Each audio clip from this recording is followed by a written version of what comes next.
దేవునికి స్తోత్రము, దేవదేవునికి వందనములు. ప్రభు అయినటువంటి యేసుక్రీస్తు నామములో మీ అందరికీ శుభములు తెలియజేస్తున్నాను.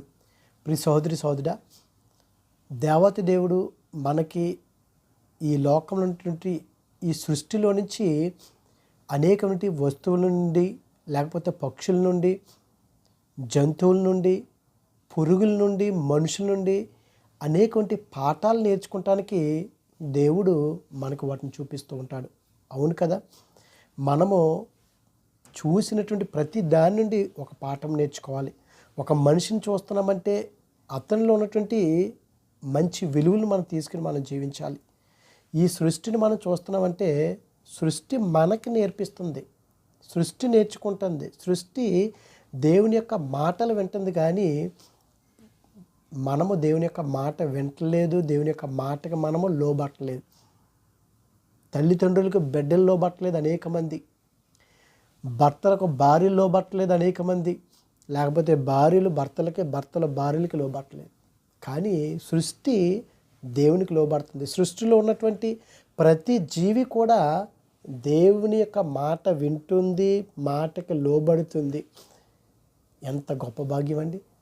పక్షులు వింటున్నాయి, జంతువులు, క్రూర మృగాలు, సమస్తమును, చెట్లు పుట్టలు అన్నీ వింటున్నాయి దేవుని యొక్క మాట.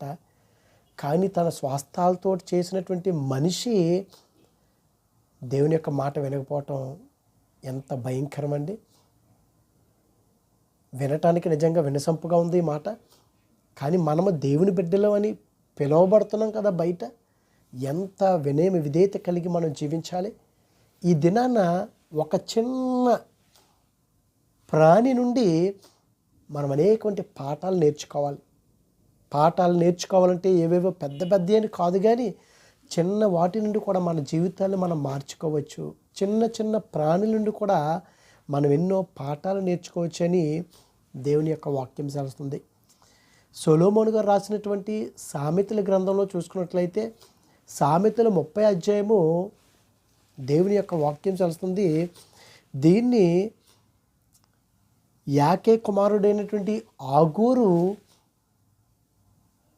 పలికినటువంటి మాటలు, యాకే కుమారుడు పలికినటువంటి ఆగూరు మాటలు. ఆయన ఏమంటున్నాడు? 30వ అధ్యాయము 24వ వచనంలో, భూమి మీద చిన్నవి 4 కలవు, అయినను అవి మిక్కిలి జ్ఞానము కలిగినవి. భూమి మీద అంట చిన్నవి 4 కలవంట, కానీ అవి మిక్కిలి జ్ఞానము కలిగినటువంటివి. మనం అనుకుంటాం పెద్ద పెద్దవి చూస్తాం. మనం ఎప్పుడు కూడా మన కళ్ళు ఎప్పుడు కూడా పెద్దవారు, పేరున్నటువంటి వారు, ధనవంతుల్ని మనం అవే చూస్తాం. కానీ దేవుడు యాకే కుమారుడైనటువంటి ఆగూరు ద్వారా రాయిపించాడు, భూమి మీద 4 జీవులు కలవు, అవి మిక్కిలి జ్ఞానము కలిగినటువంటివి. చీమలు బలము లేని జీవులు, అయినవి వేసవిలో తమ ఆహారమును సిద్ధపరచుకొనును. ఈ దినాన దేవుడు మనకిచ్చినటువంటి అంశము చీమలు. చీమలు చాలా చిన్న జీవులు, బలము లేనటువంటి జీవులు, అయినవి వేసవి కాలంలో తమ ఆహారమును సిద్ధపరచుకుందును. అంటే చీమలకి కాలం యొక్క విలువ తెలుసు. మనుషులకి కాలం యొక్క విలువ తెలియకపోవటం వలన అనేక సార్లు వారికి ధనాన్ని ఇష్టానుసారంగా ఖర్చు పెడతారు. దేనికి ఖర్చు పెట్టాలో తెలియదు, ప్రతి దానికి ఖర్చు పెట్టేస్తూ ఉంటారు కొంతమంది. ఏ కాలము, ఏ రోజు ఏ విధంగా ఉంటుందో వారికి తెలియదు. కానీ చీమలకు తెలిసినవి అంటే ఎంత అసలు భయంకరమైన దుస్థితి అండి ఇది. అనేక మంది స్త్రీలు కానీ, పురుషులు కానీ, యవ్వనస్తులు కానీ, ఎవరైనా సరే ధనాన్ని ఏ విధంగా ఖర్చు పెట్టాలో వారికి తెలియదు. వారి ఇష్టానుసారంగా ఖర్చు పెడతా ఉంటారు. అంత అయిపోయిన తర్వాత అయ్యో అని, ఈ లోకంలో ఒక సామెత ఉంది కదా, కాలిపోయిన తర్వాత చేతులు కాలిన తర్వాత ఆకులు పట్టుకున్నట్టుగానంట ఉపయోగం ఏమీ ఉండదు కదా. కానీ మనం ఇవి మిక్కిలి జ్ఞానం కలిగినటువంటి అటువంటి జ్ఞానం నీలో ఉంటే ఎంత ఖర్చు పెట్టుకోవాలో అంతే ఖర్చు పెట్టుకుంటాం. మిగతాది మనం దాచుకున్నట్లయితే, మనం ఒకరి మీద ఆధారపడకుండా ఉండాలంటే చీమలు మనకు నేర్పిస్తున్నాయి. మిక్కిలి జ్ఞానం కలిగినటువంటివి బలము లేనటువంటి జీవులు మనకు నేర్పిస్తున్నాయి. వేసవి కాలంలో తమ ఆహారం సిద్ధపరచుకుంటాయి. జ్ఞానం లేనటువంటి వాడు ఏం చేస్తాడు? వాడికి ఇంకా టైము, సమయం, సందర్భం ఉండదు. ఇంకా వాడి ఇష్టానుసారంగా జీవిస్తాడు. కానీ చీమలు చూసుకున్నట్లయితే దేవుడు చీమలు రాయిపించాడంటే చీమలు మనకి ఈ దినాన అనేకమంది పాఠాలు నేర్పిస్తున్నాయి. దేవుడే అంటున్నాడు కదా, సోమరి చీమల యొద్దకు వెళ్ళము. సామెతల గ్రంథము 6వ అధ్యాయము 5-6 వచనం చూస్తే, సోమరి చీమల యొద్దకు వెళ్ళము. ఎవరైనా ఒకవేళ సోమరితనం కలిగి జీవిస్తున్నామేమో, బద్ధకం సోమరితనం, అటువంటి వారికి అంటున్నాడు దేవాతి దేవుడు. ఇక్కడ జ్ఞాని అయినటువంటి సొలొమోను గారు అంటున్నారు, నేనే జ్ఞానవంతుడును అని మీరు అంటున్నారో, కానీ సొలొమోను గారు అంటున్నారు, ఇదిగో నాకంటే జ్ఞానం కలిగినటువంటివి ఈ చీమలు అంటున్నాడు ఆయన. సోమరితనంగా ఉండి ఎప్పుడు చూసినా ప్రతి దాన్ని నిర్లక్ష్యం చేస్తూ ఉన్నటువంటి వారిని ఇదిగో ఆయన అంటున్నాడు, సోమరి చీమల యొద్దకు వెళ్ళము. అవేం చేస్తున్నాయి మనం పరిశీలించాలి, పరిశోధించాలి. వాటి నుండి మనం పాఠం నేర్చుకోవాలి. మనం నేర్చుకోగలుగుతున్నామా ప్రియ సోదరి సోదరులారా? సోమరితనం కలిగి ఉండినట్లయితే ఆ సోమరితనమే సకల దరిద్రాలకు కారణం అంటున్నాడు. మనం ఎప్పుడు కూడా సోమరితనం కలిగి ఉండకూడదు. మనం ఎప్పుడు కూడా చురుగ్గా ఉండాలి. అనారోగ్యంగా ఉన్నప్పుడు అంటే పర్వాలేదు, కానీ అనేక మంది సోమరితనం కలిగి ఉంటారు. సోమరితనం అంట దరిద్రాన్ని తీసుకొస్తుంది. సోమరి అంట వాడి చెయ్యి వెళ్తుందంట, కానీ నోట్లోకి ఆ ముద్ద వెళ్ళదంట. సోమరితనంగా ఉన్నట్లయితే అందుకే అన్నాడు, వెళ్ళు, నువ్వు చీమల యొద్దకు వెళ్ళు. ఎందుకంటే అవి బలహీన జీవులు, కానీ అవి వేసవకాలంలో తమకు ఆహారాన్ని సమకూర్చుకుంటున్నాయి. ఎందుకంటే అనేక మంది పని చేయటానికి ఇష్టపడరు. వారు ఇష్టపడరు. వారంతసేపు కూర్చునే అనుభవించాలన్నీ. వారు చిన్న పని చేయడానికి కూడా ఇష్టపడరు. ఈ దినాన్ని ప్రియ సోదరి సోదర, ఈ లోకానికి పని గురించి కాదు, కానీ దేవుని యొక్క పనిలో మనము రేయిం పగలు పనిచేసేటువంటి వారిగా మనం ఉండాలి. రేయిం పగలు దేవుని కొరకు ప్రయాసపడే వారిగా మనం ఉండాలి. అటువంటి ఆశ కలిగి ఉండాలి మొట్టమొదటిగా. అట్టి రీతిగా మనం ఉంటున్నామా? లేకపోతే దేవుని యొక్క సన్నిధిలోకి వెళ్తూ కూడా సోమరితనం కలిగి ఉన్నట్లయితే, ఇదిగో సోమరి అక్కడే అంటాడు, ఇదిగో నువ్వు వెళ్ళిపో నా సన్నిధిలోంచి, చీమల యొద్దకు నువ్వు వెళ్ళి నేర్చుకో అంటున్నాడు దేవుడు. ఈ దినాన్ని నువ్వు సోమరితనం కలిగి జీవిస్తున్నావేమో. నువ్వు చురుగ్గా ఉండినట్లయితే దేవుడు నిన్ను నడిపించుకుంటాడు.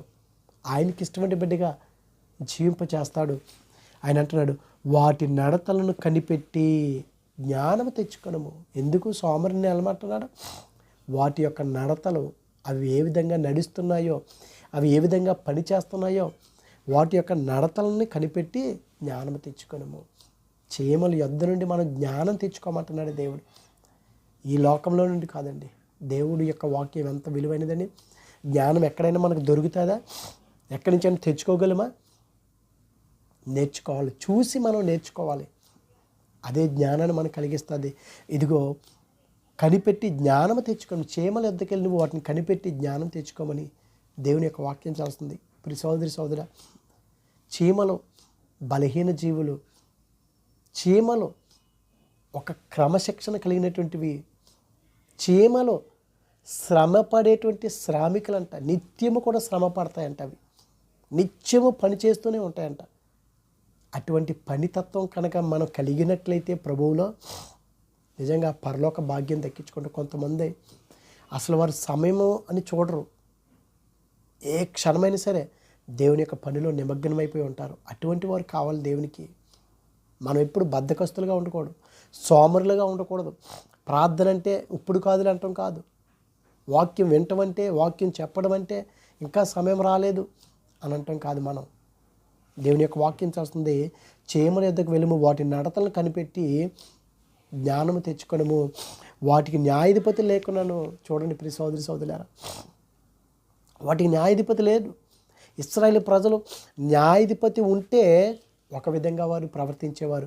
న్యాయాధిపతి చనిపోయిన తర్వాత మరల వారు నిజమైనటువంటి దేవుని విడిచిపెట్టేసి వారిని రక్షించినటువంటి దేవుని, వారిని ఐగుప్తు నుంచి నడిపించినటువంటి దేవుని మర్చిపోయి అన్య దేవతల తట్టు తిరిగేవారు.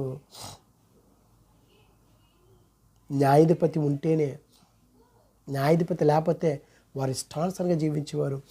కానీ చీమలకి న్యాయాధిపతి ఎవరు లేరంటే, చీమలు అన్యాయం చేసేటువంటి వాటివి కాదు ఇవి. న్యాయాధిపతులు ఎవరు కావాలి? న్యాయం ఎవరు కావాలి? చీమలు అన్యాయం చేయవి ఎవరికని. చీమలు ఎవరిని శ్రమ పెట్టవు, కానీ అవి నిత్యము కూడా శ్రమ పడుతూనే ఉంటాయి. న్యాయాధిపతి లేకున్నాను, పై విచారణకర్త లేకున్నాను, వాటికి ఎవ్వరు కూడా పై విచారణకర్త లేడండి వాటిని చూడటానికి. మనమైతే యజమాని ఉంటే ఒక విధంగా మనం పనిచేస్తాం, యజమాని లేకపోతే మరొక విధంగా పనిచేస్తాం కదా. కానీ పైన ఉన్నటువంటి మన యజమానుడు, ప్రధాన యాజకుడు, దేవాతి దేవుడు సమస్తమును ఆయన చూస్తున్నాడు కదా. యెహోవా కన్నులు ప్రతి స్థలం మీద ఉండునని మనం వింటున్నాం కదా, చదువుతున్నాం కదా. పై విచారణకర్త ఎవరు లేరంటే చీమలకి. మమ్మల్ని ఎవరు చూడలేదు కదా, మన ఇష్టానుసారంగా ఉందాం అని మనం అనుకుంటాం. కానీ చీమలైతే పై విచారణకర్త లేరు, అయినా సరే వాటి పని అవి చేసుకుంటూనే ఉన్నాయి, నిరంతరము పని చేస్తూనే ఉన్నాయి. వారికి న్యాయాధిపతి లేరు. అందుకే వారి యొద్దకు వెళ్ళి జ్ఞానము తెచ్చుకొనుము. పై విచారణకర్త లేకున్నాను, అధిపతి లేకున్నాను. వారికి అధిపతి లేడండి, అధికారి లేడు. అధికారి ఉంటేనే మనం పనిచేస్తున్నాం కదా. ప్రియ సోదరి సోదరా, ఈ దినాన చీమలు మనకు నేర్పుతున్నటువంటి పాఠాలు. వాటికి న్యాయాధిపతి లేరు, పై విచారణకర్త లేరు.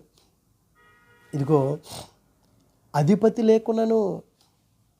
చూడండి, మనము అనేక సార్లు మనం గమనిస్తూ ఉంటాం కదా, సంఘములో కావచ్చు, లేకపోతే బయట ఎక్కడైనా సరే జనాలు ఎక్కువ ఉన్నటువంటి స్థలాల్లో, ఒక బస్ స్టాండ్లో, రైల్వే స్టేషన్లో, సంఘాల్లో కూడా ఒక టికెట్ తీసుకోవాలంటే ఒకరి మీద ఒకరు పడిపోతారు. సంఘాల్లో కూడా భోజనం పట్టించుకోవాలంటే కూడా.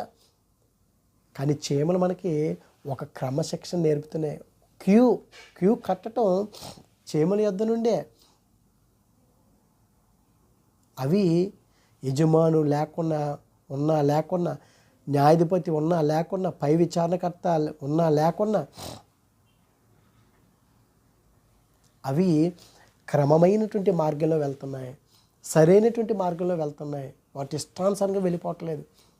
ఒక క్రమం ఉన్నది, ఒక లైన్లో వెళ్తున్నాయి, క్యూలో వెళ్తున్నాయి. కానీ మనము మన ఇష్టానుసారంగా వెళ్ళిపోతాం కదండి. మనం రోడ్డు మీద వెళ్ళినా, ఎక్కడైనా సరే. కానీ చీమలకు ఒక క్రమశిక్షణ ఉన్నదంటే దేవుడు రాయిపించాడు. వాటి ద్వారా మనం నేర్చుకోవాలి. అవి ఎప్పుడు కూడా శ్రమ పడతాయి, కష్టజీవులు అవి. మనం కూడా ఎప్పుడు కూడా కష్టపడేవాడు మనం ఉండాలి, సోమరులుగా మనం ఉండకూడదు. మన మీద, మన పైన విచారణకర్త లేకపోతే న్యాయాధిపతి, అధిపతి ఉన్నా లేకపోయినా సరే, యజమానుడు ఉంటే ఒక విధంగా, యజమానుడు లేకపోతే మరొక విధంగా మనం ఎప్పుడు కూడా పని చేయకూడదు. దేవుడు చూస్తున్నాడని మనం నమ్మకంగా చేయాలి. నమ్మకమైనటువంటి వాడికంట మెండైనటువంటి దీవులు దేవుడిస్తాడు. ఎప్పుడు ఆ నమ్మకత్వం ఎప్పుడు వస్తుంది? దేవునికి లోబడితే, దేవునికి ఇష్టమైన బిడ్డగా నువ్వు జీవిస్తే, నిష్కపటమైనటువంటి మనసును కలిగి పాపాన్ని విసర్జించి ఈ లోకంతో కలవకుండా సత్యమైనటువంటి వాక్యాన్ని కనుక మనం అనుసరించి నడుచుకున్నట్లయితే చీమల నుండి మనం నేర్చుకుంటాం. లేకపోతే మనం ఎంతసేపు అపోస్తలుడు పౌలు గారు అంటారు కదా, ఇదిగో నేను తీయటి మాటలైతే, నా జ్ఞానయుక్తమైనటువంటి సంగతి నేను మీకు చెప్పను. దేవుడు ఏదైతే మాట్లాడినాడో అదే నేను మాట్లాడతాను, కానీ నా జ్ఞానంతో నేను మీతో మాట్లాడను. తీయటి మాటలు నేను చెప్పను అంటున్నాడు. మనకు కావాల్సిన తీయటి మాటలు కాదు, చేదైనటువంటి అనుభవాలు ఉండాలి మనలో. గాయములు చేయి దెబ్బలో మనలో ఉన్నటువంటి చెడుని విసర్జిస్తాయంట. మన గాయాలు అవ్వాలి అంటే లోకానికి దూరంగా ఉండాలి, దేవునికి దగ్గరగా ఉండాలి. దేవుడు మనకు ఒక పాఠాన్ని నేర్పుతున్నాడు. సోమరి చీమల యొద్దకు వెళ్ళు, బలహీన జీవులు కానీ మిక్కిలి జ్ఞానం కలిగినటువంటివి, వేసవి కాలంలో అవి ఆ యొక్క ఆహారాన్ని అవి సమకూర్చుకుంటున్నాయి. సోదరి సోదరా, నువ్వు నిజంగా చీమల నుండి మనం ఏమైనా నేర్చుకుంటున్నాం లేదా? అయ్యో, నేను బద్ధకంగా ఉన్నానేమో, సోమరితనాన్ని కలిగి ఉన్నానేమో, అధిపతి లేకపోతే అధికారి పై విచారణకర్త ఉంటే, యజమానుడు ఉంటే ఒక విధంగాను, లేకపోతే ఒక విధంగా నేను ప్రవర్తిస్తున్నానేమో, లేకపోతే ఇదిగో ఆ కాలం యొక్క విలువ తెలియకుండా నా ఇష్టానుసారంగా డబ్బులు నేను ఖర్చు పెడుతున్నాను అని నువ్వు గ్రహించుకున్నట్లయితే దేవుని యొద్దకు వచ్చి, అయ్యో ప్రభా, అవును ప్రభా, నా ఇష్టానుసారంగా నా జ్ఞానం అనుకున్నాను, నేను ఆ విధంగా కాదయ్యా. ఇదిగో చీమలు మిక్కిలి జ్ఞానం కలిగినటువంటివి అవి బలహీన జీవులు. అవును కదా, నువ్వు బలహీనలే ఆయన ఎన్నుకున్నాడు, బలహీనలే ఆయనకు కావాలి. జ్ఞానం కలిగినటువంటి వారు కాదు, వెర్రివారు ఆయనకు కావాలి, బలహీనలు ఆయన బలపరుస్తాడు. కనుక దేవుని యొక్క వాక్యం ఉంది, అవి వేసవ కాలమందు ఆహారం సిద్ధపరచుకొనును, కోత కాలమందు ధాన్యము కూర్చుకొనును. ప్రియ సోదరి సోదరుడా, వేసవి కాలం ఆహారం సిద్ధపరచుకుంటాయంట అవి. ఎందుకు? మనకు తెలిసినటువంటి సత్యమే కదా, వర్షాకాలంలో అవి కూర్చుకుంటాయి. యాక్చువల్గా చీమకి 2 స్టమక్లు ఉంటాయంట. ఒకటి దాని కొరకు, రెండోది ఇతరుల కొరకు అంట. మనం ఎంతసేపు మన పొట్ట కొరకే మనం ప్రయాసపడిపోతుంటాం. ఎదుటివారికి ఏదైనా సహాయం చేద్దామనే తలంపు కూడా మనకు పుట్టదు. కానీ చీమలంట ఒకటి వాటి కొరకు, రెండవది వారి స్నేహితుల కొరకు, వారి బిడ్డల కొరకు, ఎదుటివారికి, సొసైటీకి అంట. ఇదేనా చీమలు చేస్తున్నాయంటే సహాయము. దేవుని యొక్క బిడ్డలుగా మనం జీవిస్తున్నాం కదా, మనము ఒకరికి సహకారిగా మనం ఉండగలుగుతున్నామా లేదా మనల్ని మనం పరీక్షించుకుందాం. మిక్కిలి జ్ఞానం కలిగినటువంటి బలహీన జీవులు బలమైనటువంటి వాక్యాన్ని రాయించాడు దేవుడు ఇక్కడ సామెతల గ్రంథంలో. వాటి గురించి రాయిపించాడంటే జీవ గ్రంథంలో అవి ఎంత క్రమశిక్షణ కలిగి, కాలాన్ని ఎరిగి, ఎంత కష్టపడుతున్నాయి, వాటి నుండి మనం నేర్చుకోవాలని దేవుడి దినాన మనతో మాట్లాడుతున్నాడు. కనుక ప్రియ సోదరి సోదరా, సోమరిపోతుల్లాగా ఉంటున్నారేమో, ఇదిగో ఇష్టానుసారంగా ఈ లోకంలో జీవిస్తున్నామేమో. సోమరిపోతు ఉంటే వారు పనిచేయరు, ఏక తింటమే. దేవుని యొక్క వాక్యం చేస్తుంది కదా, తిండిపోతులతోటంట, మాంసాపేక్షలతోటంట స్నేహం చేయకూడదు, కోప చిత్తులతోటి స్నేహం చేయకూడదు. ఇదిగో ఒకవేళ అధిక తిండిపోతు అయితే నీ గొంతుకి కత్తి పెట్టుకోమంటున్నాడు దేవుడు. ఇదిగో నువ్వెప్పుడు కూడా చురుకుతనం కలిగి దేవునికి దగ్గరగా నువ్వు జీవించినట్లయితే, దేవుని యొక్క పనిలో నువ్వు శ్రామికుడిగా, కష్టజీవిగా ఉండినట్లయితే దేవుడు నిన్ను ఆస్వాదిస్తాడు. అటువంటి కృప దేవుడు మనందరికీ అనుగ్రహించునుగాక. ఆమేన్. పరిశుద్ధుడా, ప్రేమగల తండ్రి, మహిమగల దేవునికి స్తోత్రములు దేవా. ఇదిగో తండ్రి, సోమరి చీమల యొద్దకు వెళ్ళి వాటి యొక్క నడతలను కనిపెట్టి జ్ఞానము తెచ్చుకుంటున్నావు ప్రభా. అవును ప్రభా, వాటికి అధిపతి లేకున్నాను, న్యాయాధిపతి లేకున్నాను, విచారణకర్త లేకున్నాను, అవి ఒక క్రమశిక్షణ కలిగి, కాలాన్ని ఎరిగి ప్రభా నిరంతరము కూడా అవి శ్రమ పడుతున్నాయి. మేము కూడా ప్రభా నీ పనిలో, మేము ఎంతసేపు మా పనిలో మేము చేసుకున్నాం కానీ నీ పనులు చేసేవారు లేరా అన్నాం. నీ పని కోసం మేము కష్టపడటానికి, ప్రయాసపడటానికి మాకు సహాయం దయచేయమని. ఇదిగో తండ్రి, బలహీన కలిగినటువంటి జీవులు, మిక్కిలి జ్ఞానం కలిగినటువంటివి, అటువంటి జ్ఞానాన్ని మాకు అనుగ్రహించండి. మా కుటుంబాలు కట్టుకోవటానికి అనేక మందిని ప్రభా మేము నీ నీ నీ వైపు తిప్పటానికి మాకు మార్గాన్ని సరళం చేయమని, జ్ఞానం కలిగిన ప్రభావ మేము ప్రవర్తించడానికి, మాలో చురుకుదనాన్ని ప్రభావ మాకు పెంపొందించమని, నీ కృపలో మమ్మల్ని భద్రపరచమని క్రీస్తు నామములో అడిగినాం పరమ తండ్రి. Amen, amen. God bless you all. దేవుడు మిమ్మల్ని, మీ కుటుంబాలని దేవుడు దీవించి ఆశీర్వదించును గాక. ఆమేన్.